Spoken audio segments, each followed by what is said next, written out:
नमस्कार, आप देख रहे हैं सिटी न्यूज और दिन भर की तमाम खबरों के साथ मैं प्रीति सागर। खबरों में बात करेंगे सबसे पहले आज की सुर्खियों की। काशड़ी बगान एरिया में अभिषेक ओझा द्वारा आत्महत्या करने के मामले में परिजनों ने लगाया प्रेम प्रसंग में आत्महत्या करने का आरोप। कोलकाता में महिला डॉक्टर के साथ रेप और मर्डर मामले के विरोध में एमजीएम अस्पताल के सभी डॉक्टर्स हड़ताल पर, ओपीडी सेवाएं भी बंद। झारखंड राज्य अवर वन सेवा संघ के बैनर तले झारखंड राज्य के तमाम वन रक्षी गए अनिश्चितकालीन हड़ताल पर। और भारत रत्न स्वर्गीय अटल बिहारी वाजपेयी की पुण्यतिथि के अवसर पर भाजपा के कार्यकर्ताओं ने दी श्रद्धांजलि। खबरें विस्तार से। काशीडी रोड नंबर 1 बगान एरिया में अभिषेक ओझा नामक युवक के द्वारा आत्महत्या करने के मामले में परिजनों ने प्रेम प्रसंग में युवती के कारण आत्महत्या करने का आरोप लगाया है। काशीडी रोड नंबर 1 बगान एरिया में बुधवार की देर रात अभिषेक ओझा नामक युवक के द्वारा आत्महत्या किए जाने के मामले पर नया मोड़ आया है। मृतक की बहन शिखा ने आरोप लगाया है कि मानगो की युवती के कारण ही उसका भाई ने आत्महत्या किया है। इस संबंध में साक्षी थाना में मामला दर्ज कराया गया है।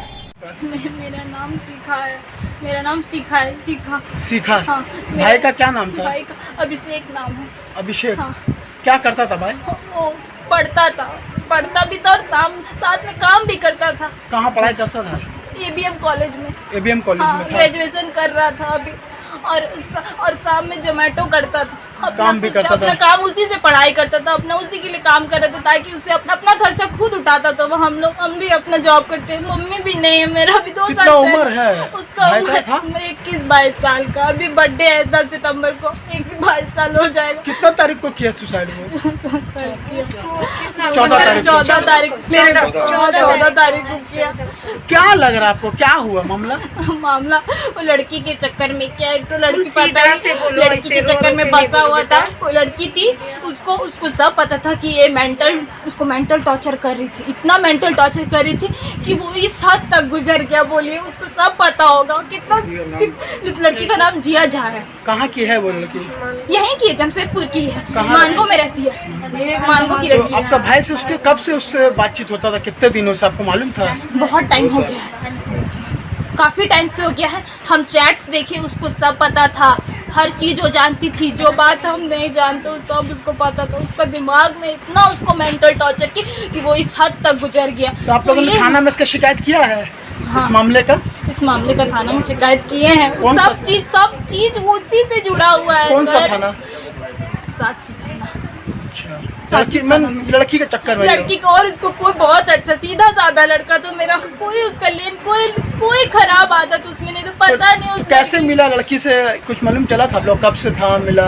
पता नहीं। उधर क्या बोलते हैं, कोई रिलेटिव मेरे रहते, मेरे नानी के घर है वहाँ पे। मेरा नानी घर है। कहाँ? मानगो में, आदर्श नगर में मेरी नानी का घर है। वहीं लड़की भी वहीं की है? वहीं, और उस लड़की आसपास की वहीं की लड़की है। तो क्या आप लोग क्या चाह रहे हैं? सर, इंसाफ चाहिए सर।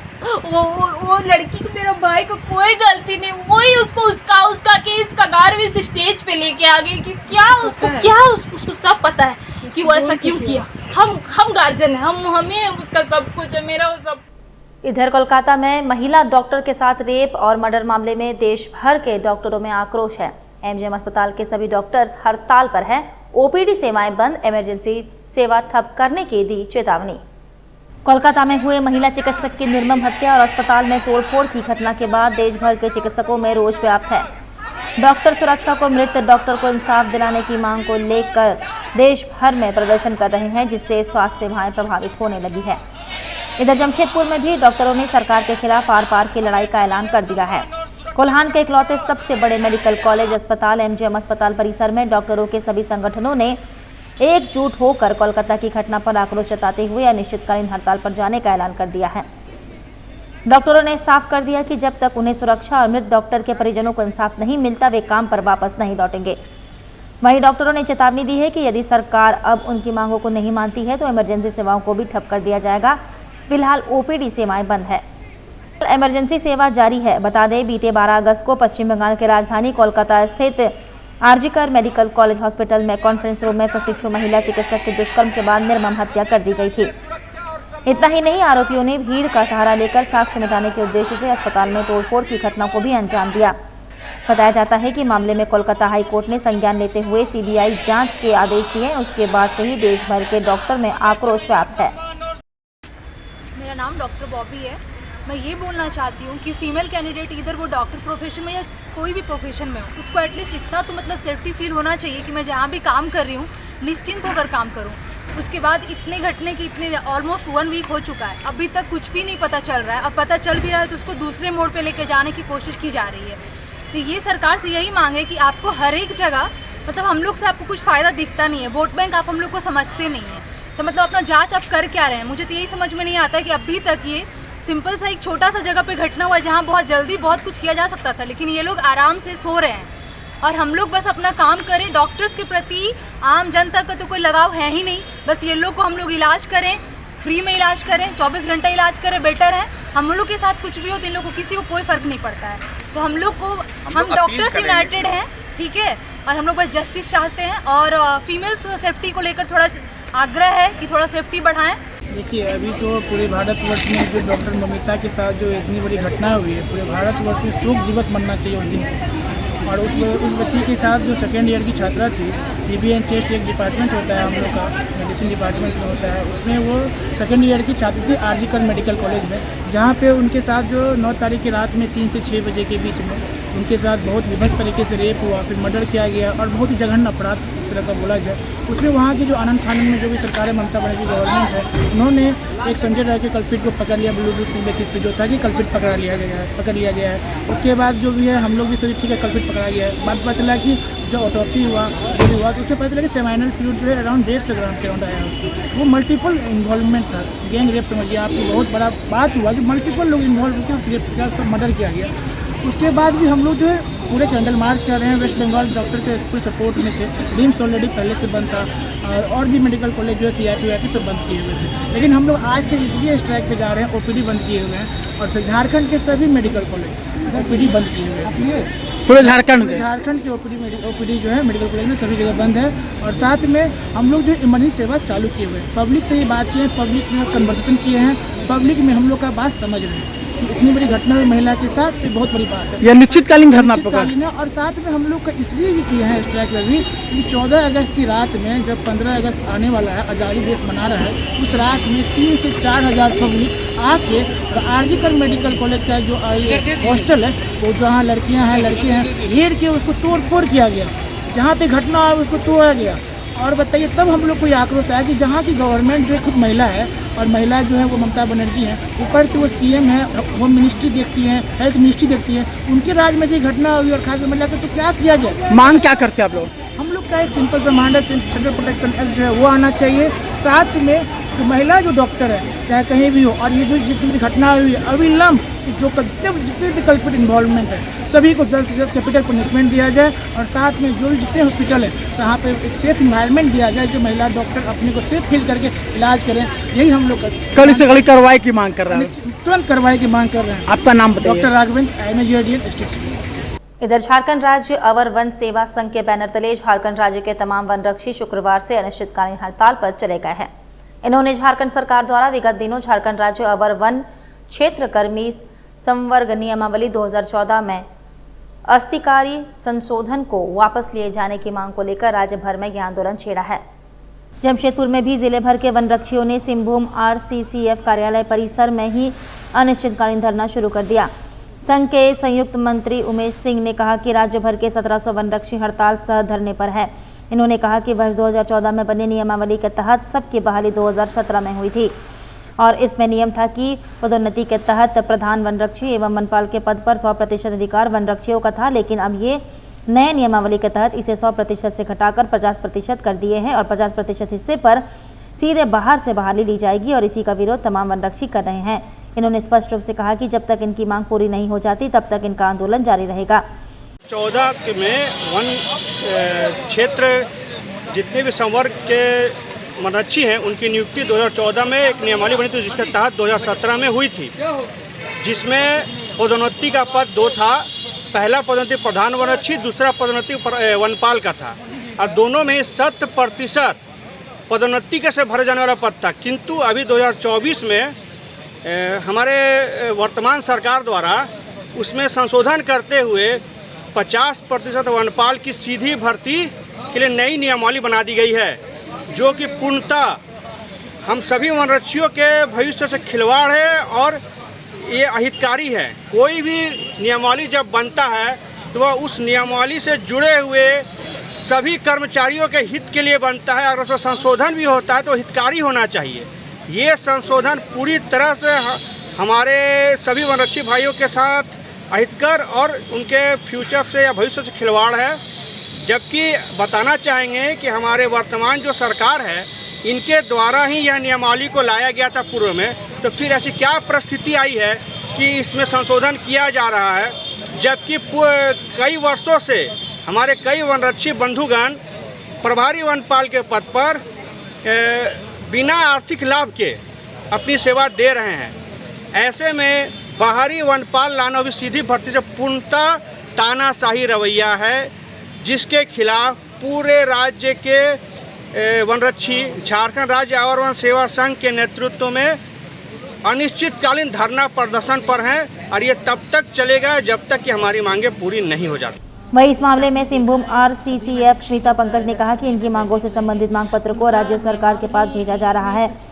धरने से कार्य पर असर पड़ने के सवाल पर उन्होंने कहा कि थोड़ा बहुत असर तो कार्य पर जरूर पड़ेगा। वहीं ग्रामीण क्षेत्रों में वनरक्षियों की अनुपस्थिति में हाथी मानव द्वंद्व होने की संभावना आदि के सवाल पर उन्होंने कहा कि हाथी के प्रकोप वाले क्षेत्रों में QRT टीम मौजूद है, जो स्थिति पर नियंत्रण करेंगे। जैसे आपने देखा है, सभी वनरक्षी लोग इधर धरने में बैठे हुए हैं। उनका नियमावली में कुछ संशोधन को लेकर उन्होंने धरने पे बैठा हुआ है। उन्होंने अनुरोध किया है लिखित में कि इनका जो मांगे हैं वो सरकार तक पहुंचने के लिए हमारी तरफ से भी पत्र निर्गत करने के लिए, तो उसका हम लोग आगे की कार्रवाई करेंगे। आज पहला दिन है, तो निश्चित रूप से अगर वनरक्षी वन का जो कार्य नहीं करेंगे तो वो प्रभावित होने का चांसेस से इनकार नहीं किया जा सकता। पूर्वी सिंहभूम जिले में कई इसका असर तो ज़रूर पड़ेंगे, लेकिन हम लोगों का QRT विंग उधर कार्यरत है, तो हम उसमें चकुलिया में तो डबल किया है। तो मुझे ऐसे नहीं लग रहा है कि वनरक्षी इधर आ गया तो वो प्रॉब्लम उधर नहीं सॉर्ट आउट हो जाएगा। उधर हम काफ़ी अच्छे से उसमें ध्यानपूर्वक उसमें निरीक्षण कर रहा है। भारत रत्न स्वर्गीय अटल बिहारी वाजपेयी की पुण्यतिथि के अवसर पर भाजपा कार्यालय में सभी भाजपा कार्यकर्ताओं और पदाधिकारी ने भारत रत्न अटल बिहारी वाजपेयी को श्रद्धासुमन अर्पित किया। पूर्व जिला अध्यक्ष दिनेश कुमार ने बताया कि स्वर्गीय अटल बिहारी वाजपेयी हम सभी कार्यकर्ताओं के प्रेरणा के स्रोत थे। यह पूरे देश भर के सर्वमान्य नेता थे। आज पूरा देश उनको नमन कर रहा है। अटल जी के व्यक्तित्व को लेकर के और जिस प्रकार वो पूरे भारतवर्ष में सर्वमान्य नेता के रूप में जाने जाते थे, कार्यकर्ताओं को जो प्यार स्नेह अटल जी के माध्यम से प्राप्त होता था, आज अटल जी की कमी को हम सभी कार्यकर्ता महसूस करते हैं और आज उनके पुण्यतिथि पर जमशेदपुर महानगर जिला कार्यालय पर श्रद्धासुमन अर्पित करके श्रद्धांजलि हम सबों ने अर्पित की। भाजपा SC मोर्चा के प्रदेश उपाध्यक्ष विमल बैठा के नेतृत्व में बोड़ाम प्रखंड के ग्रामीणों ने BDO को ज्ञापन सौंपा, बांग्लादेशी घुसपैठ रोकने की मांग की। भाजपा SC मोर्चा के प्रदेश उपाध्यक्ष विमल के नेतृत्व में बोड़ाम प्रखंड के ग्रामीणों ने प्रखंड विकास पदाधिकारी को ज्ञापन सौंपकर क्षेत्र में हो रहे बांग्लादेशी घुसपैठ पर रोक लगाने की मांग की है। हमारे झारखंड के पुलिस सही रूप से शायद जांच नहीं कर रहे हैं कि बंगाल से कितने लोग यहाँ घुसपैठी कर रहे हैं। हम लोग को आशंका है कि बांग्लादेशी घुसपैठ यहाँ पे हो रहा है और इस मार्ग से वो जमशेदपुर और झारखंड में एंट्री मार रहे हैं। तो इस कारण आज हम सभी ने BDO मैडम को एक लिखित रूप से शिकायत दिया है और जांच करने का निवेदन किया है कि जो लोग भी बंगाल से झारखंड में बोड़ाम होकर आ रहे हैं उनकी जांच की जाए और ये पता किया जाए कि वो किस लिए आ रहे हैं और उनका गाड़ी का पेपर भी जांच किया जाए। क्योंकि जब हम लोग झारखंड से बंगाल जाते हैं तो हर झारखंडी का पेपर यहाँ चेक होता है बंगाल में, यहाँ तक कि उसका धुआं परमिट भी चेक किया जाता है, गाड़ी पेपर भी चेक किया जाता है। मगर जब बंगाल से झारखंड में लोग एंट्री मारते हैं तो उनका पेपर चेक नहीं हो रहा है सही से। हम लोग को जहाँ तक सूचना मिला है कि कुछ घुसपैठी हो रही है, हम लोग निवेदन करने के लिए आए हैं और जांच की मांग करने के लिए आए हैं और इसकी कड़ी जांच होनी चाहिए। वही अमेरिका और पुर्तगाल से वाइल्ड लाइफ मैनेजमेंट के विशेषज्ञ पहुंचे चाकोलिया वन क्षेत्र, जहां हाथियों के उत्पात से लोगों को कैसे बचाया जा सके इस पर गहन मंथन किया। मौके पर बहरागोड़ा के विधायक समीर मोहंती भी मौजूद रहे और हाथियों के उत्पात के बारे में विस्तार से जानकारी दी। मौके पर क्षेत्रीय मुख्य वन संरक्षक स्मिता पंकज, जिला वन पदाधिकारी सवा आलम, रेंजर दिग्विजय सिंह समेत कई लोग मौजूद रहे। वहीं अमेरिका से मिस्टर मैथ्यू और पुर्तगाल से मनीषा पहुंचे हो, जहां चकुलिया वन क्षेत्र के कई गांवों का दौरा किया और हाथियों की गतिविधि और हाथियों के उत्पात से लोगों को कैसे बचाया जा सके, इस पर गहन मंथन और विचार विमर्श किया गया। हाथियों से पीड़ित लोगों से पूछताछ की। वहीं विशेषज्ञ ने अपने साथ एल रेपल सोरल वेस्ट एलिफेंट रिप्लेनेट सिस्टम भी लाया है। इस डिवाइस में मधुमक्खी की आवाज़ को डाला गया है क्योंकि हाथियों को मधुमक्खी से काफ़ी डर लगता है। यह डिवाइस 50 मीटर एरिया तक कवर करता है। वहीं एल लेपल डिवाइस लगने से गांव के और हाथी कभी नहीं आएगा और आएगा भी तो लोग सुरक्षित रहेंगे। वहीं यह डिवाइस भारत के कर्नाटक और अफ्रीका में चालू हो चुका है। वहीं चकुलिया वन क्षेत्र के किसी एक गांव में सबसे पहले यह ट्रायल किया जाएगा। क्षेत्रीय मुख्य वन संरक्षक स्मिता पंकज ने कहा, आए दिन लोगों को हाथियों के कारण जान चली जाती है और यह एल लेपल डिवाइस लगने से लोगों को जान माल कर सुरक्षा होगा। एक अच्छी पहल चकुलिया वन क्षेत्र में होने जा रहा है। जैसे आप जानते हैं चकुलिया क्षेत्र काफ़ी हाथी से प्रभावित है। इधर ह्यूमन एलिफेंट कॉन्फ्लिक्ट का संख्या दिन प्रतिदिन बढ़ रहा है। जैसे कि आप जानते हैं इधर फॉरेस्ट डिपार्टमेंट के द्वारा हाथी दिवस में बांस लगा दिया गया है 1 लाख से ऊपर, ताकि हम एलिफेंट का हैबिटेट को कंसर्व करें। उसके साथ साथ हम लोगों का जान बचाने के लिए एक टेक्नोलॉजी यूज़ कर रहा है, वो है एली रिकल मशीन। उनका कंपनी जो डेवलप किया है उन टेक्नोलॉजी को भी हम लोग साथ लेके आया ताकि हम गाँव दिखाएँ और कहाँ कहाँ ये मशीन डिप्लॉय कर सकें ये देखने के लिए। तो आज वो लोग चकुलिया आए हैं, हम लोग फील्ड जाएंगे और एक प्रिलिमिनरी स्टडी करेंगे ताकि कहाँ कहाँ ये मशीन को उपयोग करेंगे। और ये मशीन ऐसा है कि वो मधुमक्खी का आवाज़ और कुत्ते का आवाज़ प्रोड्यूस कर लेता है और गाँव वालों को अलर्ट कर देता है। और AI टेक्नोलॉजी है और सोलर पावर बैटरी है, इसलिए ये बहुत अच्छा कामयाब साबित हुआ है साउथ इंडियन स्टेट में भी और आसाम में भी। तो ये हमारा एक पहल है। वहीं विधायक समीर महंती ने कहा कि चकुलिया वन क्षेत्र में हाथियों के कारण आए दिन लोगों की जान जा रही है।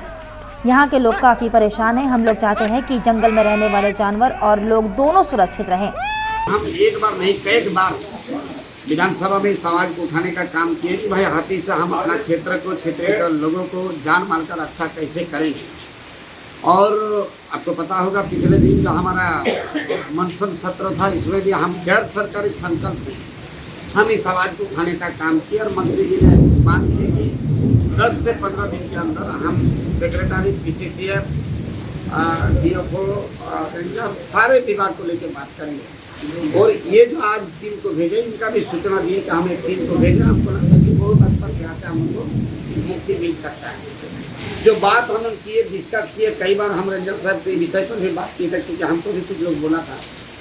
हमको लग रहा अब इसका पहले कई बार हम लोग प्रयास किए लेकिन वो असफल प्रयास था। आज हमको लगता है कि एक सफल प्रयास कारगर प्रयास के आधार पर हम चल गए। हमको यकीन ही नहीं पूर्ण विश्वास है कि हम अपने क्षेत्र के लोगों को बचा सकते, मुक्ति दिला सकते। अमेरिका से आए मिस्टर मैथ्यू ने कहा, एल लेपल डिवाइस के माध्यम से हाथियों को भगाया जा सकता है। कर्नाटक और अफ्रीका के जंगलों में इसका इस्तेमाल किया जा रहा है। आज हमने चकुलिया वन क्षेत्र का निरीक्षण किया है। And that's the most important thing, that we work together to find the right solution. So we're testing right now in multiple villages, and these will cover a village, and then there will be some sensors for detection using AI when the elephants are coming. And that's could be quite a wide region. So here what we're using is the sound, the natural fear that elephants have of bees. So this is a non-lethal acoustic deterrent that really uses nature so that humans can try to be better protected from elephants. And this is a well-documented science. We're just putting the science into technology and then bringing the technology to real people. और जमशेदपुर के खास महल कुंडू भवन में hair styling workshop का आज समापन हुआ। सभी स्टूडेंट को सर्टिफिकेट भी दिया गया। वहीं अब सभी स्टूडेंट स्वयं आत्मनिर्भर बनेंगी। साथ ही हेयर स्टाइलिंग वर्कशॉप में अच्छे प्रदर्शन करने वाले स्टूडेंट को मोमेंटो देकर सम्मानित भी किया गया। International hair stylist Rohit Tiwari ने कहा कि एडवांस इंटरनेशनल हेयर स्टाइल को सिखाया गया है, जिसमें उड़ीसा, झारखंड, बंगाल आदि से स्टूडेंट सीखने आए थे। हमारे 15 दिन से हेयर स्टाइल जमशेदपुर में चल रही थी Rohit Tiwari hair stylist second time हमारे यहाँ आए हैं और इनका डिमांड हमेशा बढ़ते ही जा रही है। तो हम चाहते हैं कि हमेशा इनका क्लास होते रहे, स्टूडेंट आगे बढ़ते रहे और सारे स्टूडेंट्स बहुत अच्छा से क्लासेस की है। हम लोग बहुत खुश है कि बहुत अच्छे से सारे स्टूडेंट अटेम्प्ट किया है और बहुत अच्छा से कर रहे हैं। अभी ये पूरी तरह से तैयार है कि अपना वो क्लास ले सके, स्टूडेंट लोगों का आगे बढ़ सके। मेरा नाम है Rohit Tiwari hair stylist and मैं दिल्ली से हूँ। दिल्ली में हमारी अकेडमी है रोहिणी में, जो यहाँ पे क्लास हुई थी 15 डेज़ की बेसिक टू एडवांस लेवल की हमारी क्लास थी एंड 15 डेज़ में बहुत अच्छा स्टूडेंट्स ने यहाँ पे क्लास अटेम्प्ट किया है।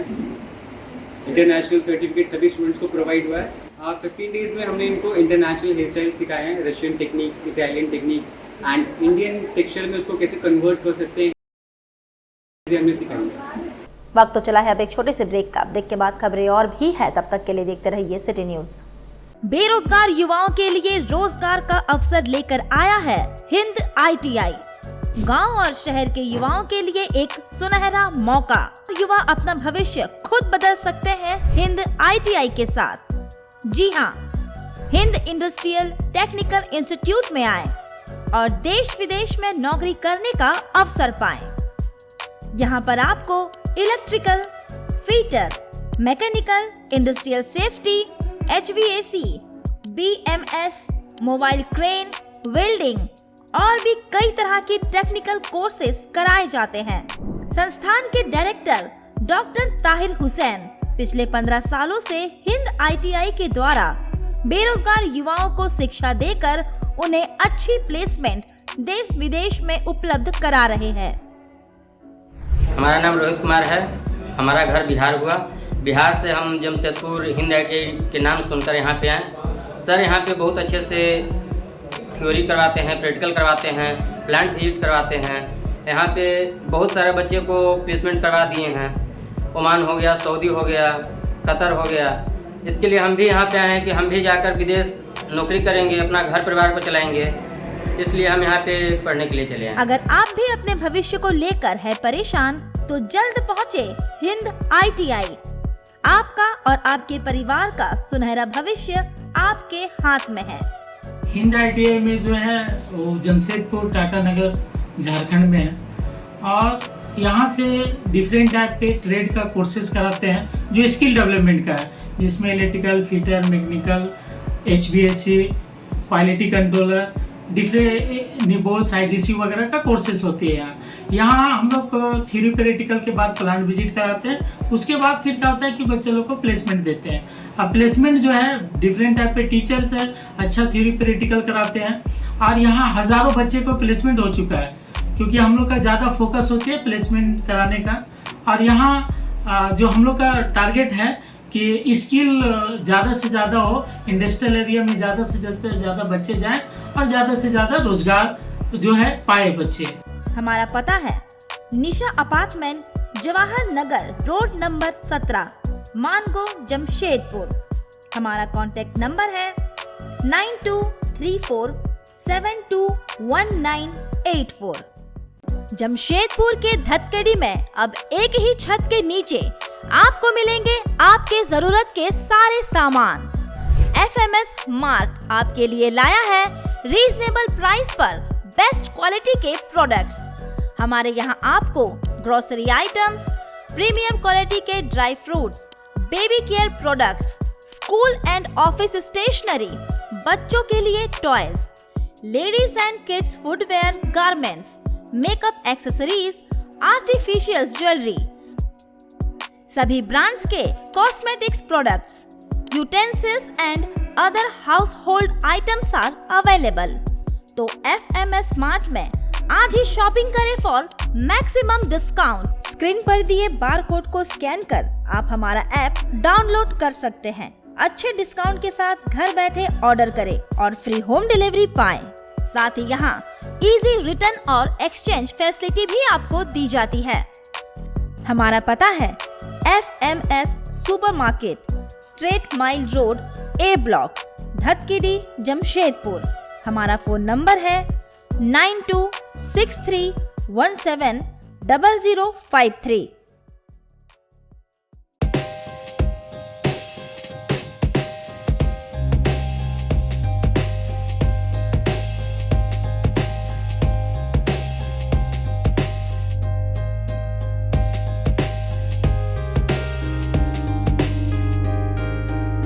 यहाँ पे डीमैट से लेके म्यूचुअल फंड से लेके अनलिस्टेड शेयर्स एंड ऑल सारी चीज़ की जानकारी आपको मिल सकती है। हमारे पास डीमैट अकाउंट अगर आप ओपन करते हैं तो आपका कम से कम ब्रोकरेज प्लान रहता है जो कि एकदम मिनिमम होता है, लाइक 0.1 0.01 जैसा होता है। अगर आप म्यूचुअल फंड ओपन करते हैं तो यहाँ दोनों फैसिलिटी होता है, अगर आपको रेगुलर में करना है तो भी होता है और ग्रोथ में करना है तो भी होता है। सारे काइंड ऑफ इंश्योरेंसेज होते हैं, बाइक हो गया, कार हो गया, हेल्थ हो गया, LIs हो गया, जितना भी होता है सारा इंश्योरेंस भी आपको यहाँ मिल जाएगा। बेसिक जो काम है जिसका अनलिस्टेड स्टॉक्स रहता है वो भी यहाँ से आप ले सकते हैं, जो कि ऑलरेडी मार्केट में लिस्टेड नहीं है वो भी बाई कर सकते हैं आप यहाँ से। और अगर आपके पास फिजिकल सर्टिफिकेट्स है, बहुत सारे लोगों के पास ऐसा होता है कि फिजिकल सर्टिफिकेट्स होते हैं, अगर उनको वो सर्टिफिकेट्स को डीमैट में कन्वर्ट करना है तो वो काम भी हमारे यहाँ से होता है। हमारा ऑफिस बिष्टुपुर R रोड में है। आपको किसी भी फाइनेंशियल सर्विसेज की जानकारी या इन्वेस्टमेंट रिलेटेड कुछ भी क्वेरीज हो तो आप हमारे ऑफिस आ सकते हैं। Visit our registered office, Badani Trade Center, ground floor, shop number 7, R Road, Bishtupur, Jamshedpur। Break के बाद मैं प्रीति सागर एक बार फिर से आपका स्वागत करती हूं। पिछले कई दिनों से साइकिल पोटका गोदाम के बाहर रखा गया है, जिससे धूप और बरसात के पानी के कारण जंग लग सकती है और साइकिल खराब हो सकती है, लेकिन देखने वाला कोई नहीं। स्कूल में पढ़ने वाले छात्र छात्राओं को साइकिल दिया जाना है, जिस वजह से ही पोटका गोदाम में 3000 साइकिल को मिस्त्री के माध्यम से फिटिंग किया जा रहा है और फिटिंग होने के बाद साइकिल को गोदाम में नहीं रखकर बाहर रखा जा रहा है, जिससे बरसात के पानी से सभी साइकिल भीग रहे हैं और साइकिल में हल्की जंग भी लगना शुरू हो चुकी है। समय रहते यदि साइकिल नहीं बांटा गया तो खराब हो सकती है। हालांकि कुछ साइकिल को बांटा जा चुका है। कांग्रेस नेता आनंद दास ने कहा कि बरसात हो रही है, साइकिल पानी से भीग रहे हैं, जंग लगना शुरू हो चुका है, जल्द से जल्द साइकिल को बांटा जाए। साइकिल देने का है, लेकिन दुर्भाग्य की बात है कि अभी भी साइकिल को नहीं बांटा गया है। इतना बरसात में भी बाहर में रखा गया है। इसको सुनिश्चित तरीक़ा से किसी गोदाम में रखना चाहिए था, लेकिन दुर्भाग्य की बात है कि बाहर में अभी भी बारिश में जंग लग रहा है और साइकिल का फिटिंग भी ठीक से नहीं हो रहा है। जो दिया जा रहा है उसमें भी 500-700 रुपया जो बच्चे हैं उसको गरीब लोगों को फिर अपने बनाना पड़ रहा है। वहीं साइकिल फिटिंग कर रहे मिस्त्री का कहना है कि जगह नहीं रहने के कारण साइकिल बाहर रखना पड़ रहा है। अंदर में जगह रहेगा तब ना अंदर में रखेंगे। अच्छा, तो बाहर में रखा गया है, बारिश का मौसम है, ख़राब नहीं होगी? जंग तो लग जाता है वैसे। अच्छा, इसमें हम लोग का थोड़ी ना गलती है, जहाँ पे जगह रखने के लिए वहाँ पे रखेंगे। कितना दिन से रखा गया है? 1 महीने हो गया बाहर में। आजाद नगर स्थित दया हॉस्पिटल के निदेशक मुमताज ने लगाया आरोप, पूर्व कर्मचारी शाहिद ने किया लाखों रुपए का गबन, ऊंची पहुंच होने के कारण नहीं हो रही कार्रवाई। आजाद नगर स्थित दया हॉस्पिटल के निदेशक मुमताज ने आरोप लगाया कि उनके हॉस्पिटल में पूर्व में काम करने वाला कर्मचारी शाहिद ने 60 से 70 लाख रुपए का गबन किया है, लेकिन उसकी ऊंची पकड़ होने के कारण उस पर कार्रवाई नहीं किया जा रहा है। देखिए, मैंने इसके ऊपर केस किया था उलीडी थाना में, ठीक है ना। 60 से 70 लाख का घोटाला इसने किया है और इसमें पुख्ता सबूत है। पुख्ता सबूत का मतलब है कि भाई आप ये सोचिए ना, QR कोड हॉस्पिटल का हटा करके अपना QR कोड लगा लिया। दूसरा, मेरा यहाँ जो भी हिसाब किताब था, इसने क्या चालाकी किया है कि उसका एनी डेस्क जो है मेरे स्टाफ को बहका के और उसको फुसला करके लालच दे करके एनी डेस्क रात में ले करके पूरा अपना जो भी इसका सबूत था वो इसने मिटा दिया। तो एनी डेस्क वाले मामले में जो मिटाया था वो 164 का बयान उसका मजिस्ट्रेट के पास हो गया, ठीक, और वो गवाह बन गया इसमें। और ऑडिट मैंने करवाया था यहाँ पे, तो उसमें करीब लगभग जो है 500 पेशेंट का अगर ऑपरेशन हुआ है इसके पीरियड में, तो 200 पेशेंट का पैसे का कोई हिसाब ही नहीं, यानी वो डायरेक्ट इसने अपने मोबाइल में लिया है और QR कोड के जरिए लिया और कुछ कैश के जरिए। पूरा सबूत है मेरे पास। QR कोड को बदल दिया वो, हाँ, ये कहना आपका? हॉस्पिटल का QR कोड हटा के अपना पर्सनल QR कोड लगा लिया था उसने यहाँ पे। अच्छा, आप उस वक्त कहाँ थे? हम बीमार थे उस वक्त, तो कम आते थे हॉस्पिटल, और आते थे तो एकदम बिल्कुल मेरे को बहुत गुमराह करता था हर मामले में। और जब हिसाब इससे मांगे तो आज दे दे रहे हैं भाईजान, कल दे दे रहे हैं, करते करते ये मेरे को खींचता रहा। आखिर में जब हम खुद से हिसाब देखें बैठ करके तो बहुत बड़ा घोटाला जो है क्या? सामने आया इसमें 60 से 70 लाख का घोटाला। तो मैंने उलीडी थाना में केस किया। वहाँ से पुलिस ने जब इसका वारंट लिया और इसको जब तलाश की तो ये यहाँ से भाग गया है ना, फरारी में चला गया 2 महीना। और ईद के वक्त ये पहुँचा है यहाँ पे। हाई कोर्ट से इसको नो कॉर्सिव थोड़ा सा राहत मिला है, नो कॉर्सिव बेल नहीं हुआ है, नो कॉर्सिव मिला है, नो कॉर्सिव में ही है अभी ये। तो नो कॉर्सिव मिलने के बाद इसने क्या किया है कि एक फेक आईडी बनाया, 2 फेक आईडी बनाया। एक तो आयशा खान के नाम से फेक आईडी बनाया और एक दया हॉस्पिटल के नाम से फेक आईडी बनाया। तो आयशा खान के जहाँ नाम से जो फेक आईडी बना रहा था तो उसमें जो भी हम अपना फेसबुक से पोस्ट कर रहे थे उसका स्क्रीनशॉट ले करके ये आयशा खान जो है पूरा मेरे को आपत्तिजनक और बहुत ही आपत्तिजनक। मैं असल में जामा मस्जिद से भी जुड़ा हुआ हूँ। तो ये आयशा खान कौन है? तो ये आयशा खान एक्चुअल में यही है। ये पुलिस ने बताया कि जब रिपोर्ट मैंने साइबर थाना में केस किया तो वहाँ से उसका जाता है आईपी एड्रेस के लिए कैलिफोर्निया अमेरिका। तो वहाँ से जो रिपोर्ट आया है वो मोबाइल जो है, जिस मोबाइल से इसने आयशा खान का या दया हॉस्पिटल का फेक आईडी बनाया था वो इसी का मोबाइल निकला, शाहिद का निकला।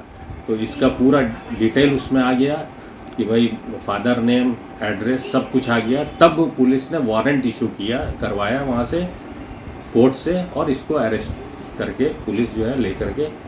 बांग्लादेश में हिंदुओं पर हो रहे अत्याचार के खिलाफ और बंगाली क्लब ऑफ जमशेदपुर के बैनर तले सामूहिक मशाल जुलूस का आयोजन किया जाएगा। बांग्लादेश में हिंदुओं पर हो रहे अत्याचार के खिलाफ all Bengali club of Jamshedpur के बैनर तले शनिवार को संध्या में सामूहिक मशाल जुलूस का आयोजन किया जाएगा।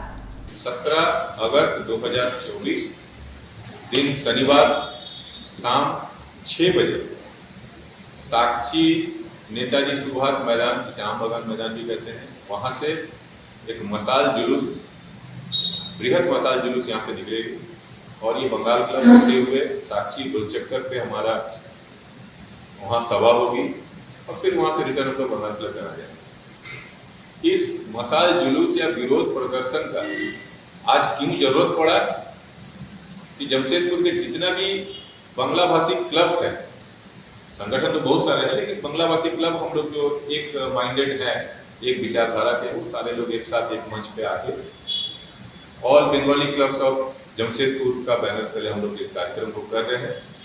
इसका उद्देश्य है कि बांग्लादेश सरकार को एक मैसेज जाना और साथ ही हमारे भारत सरकार, केंद्र सरकार को ये मैसेज जाना कि हमारे ही भाई, बंधु, रिश्तेदार सारे लोग बांग्लादेश में आज भी रह रहे हैं, उनके ऊपर जो अत्याचार हो रही है उस पर कहीं ना कहीं सरकार को संज्ञान लेना चाहिए। जमशेदपुर स्थित बेल्डी चर्च स्कूल में भी 78वें स्वतंत्रता दिवस के अवसर पर झंडोत्तोलन किया गया। मौके पर सभी ने राष्ट्रीय झंडे को सलामी दी और तमाम शिक्षक और छात्रों ने राष्ट्रगान गाया।